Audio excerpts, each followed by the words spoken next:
global news updates on top accolade news.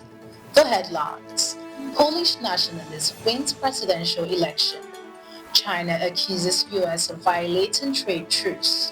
Russia and Ukraine resume peace talks in Istanbul. Dozens killed in Gaza near aid sites. We'll start with a focus in politics. Polish nationalist wins presidential election. In a closely contested presidential runoff, nationalist opposition candidate Karol Nawrocki has emerged victorious with 50.89% of the vote, defeating pro-European Liberal candidate and Warsaw Mayor Rafal, who secured 49.11%, according to Poland's Electoral Commission. The results announced early Monday marks a setback for Prime Minister Donald Tusk's pro-EU government and its reform agenda. The outcome defied exit polls that had predicted a narrow win for Rafal, highlighting deep political divisions in the country. Turning to economy, China accuses U.S. of violating trade truce.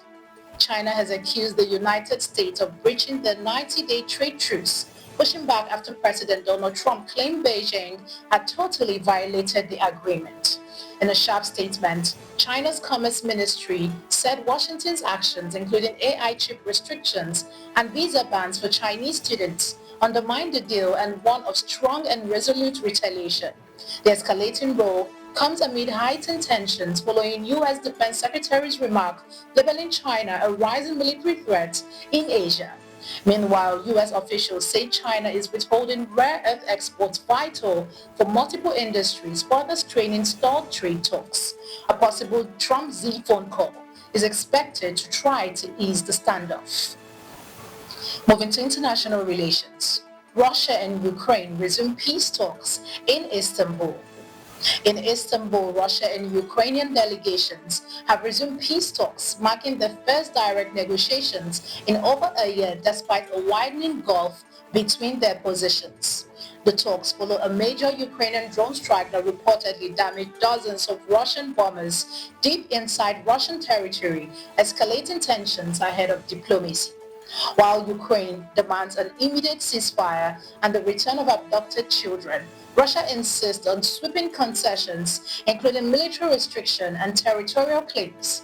Western diplomatic observers from Germany, France, and the UK are present to support Kyiv's team as both sides test the possibility of a fragile breakthrough in Europe's largest conflict since World War II. In conflict, dozens killed in Gaza near aid sites. Tensions flared in southern Gaza on Sunday after at least 31 Palestinians were shot dead near an aid distribution site, according to local health officials and eyewitnesses who blame Israeli forces for the gunfire. Over 200 were reportedly injured, with the Red Cross calling the single deadliest incident at its field hospital in a year. The Israel Defense Forces denied firing near the site, saying any shots were directed at suspect over a kilometer away before the aid center opened. The tragedy underscores rising criticism of the U.S.-backed Gaza Humanitarian Foundation, with chaotic aid scenes increasingly described by locals as a death trap. Israel and the GHF have dismissed the report as misinformation, while the UN and medics on ground demand accountability amid deepening humanitarian desperation. You're watching the global news updates on Top Accolade News. Do stay with us. Still to come.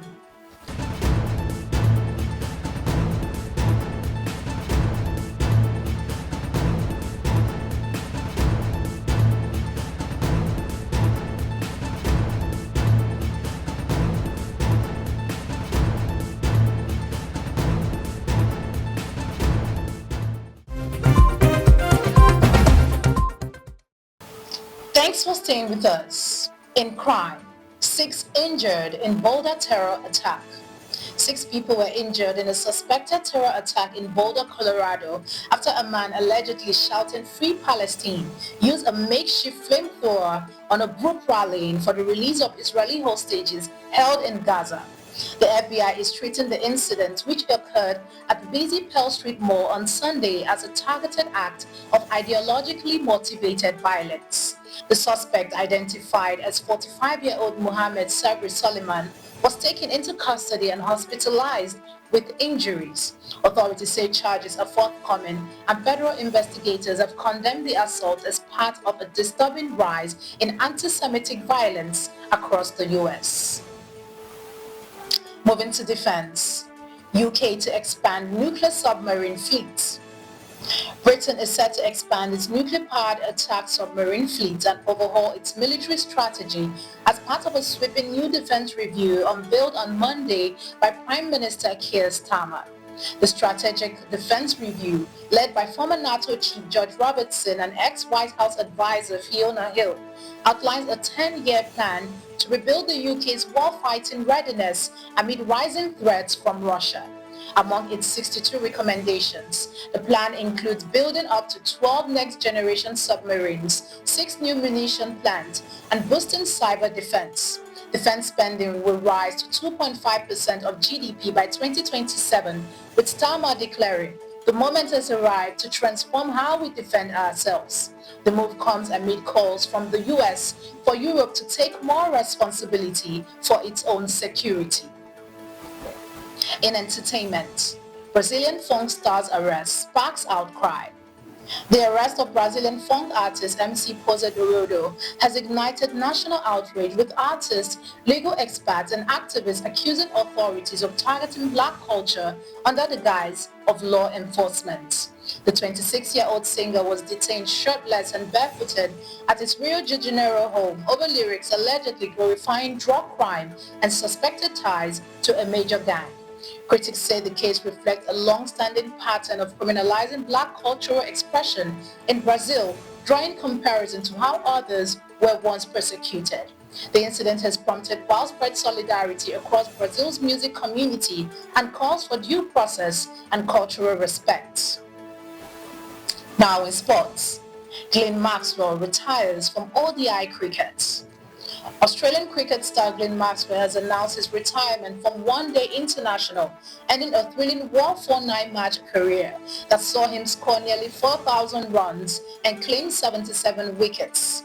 Known for his explosive batting and dubbed the Big Show, the 36-year-old cited the physical toll of the 50-over format but confirmed he will continue the T20s with hopes of playing in the 2026 World Cup. Maxwell's ODI legacy includes 2 World Cup titles and one of the greatest innings in tournament history, his unforgettable 2-0 against Afghanistan in 2023.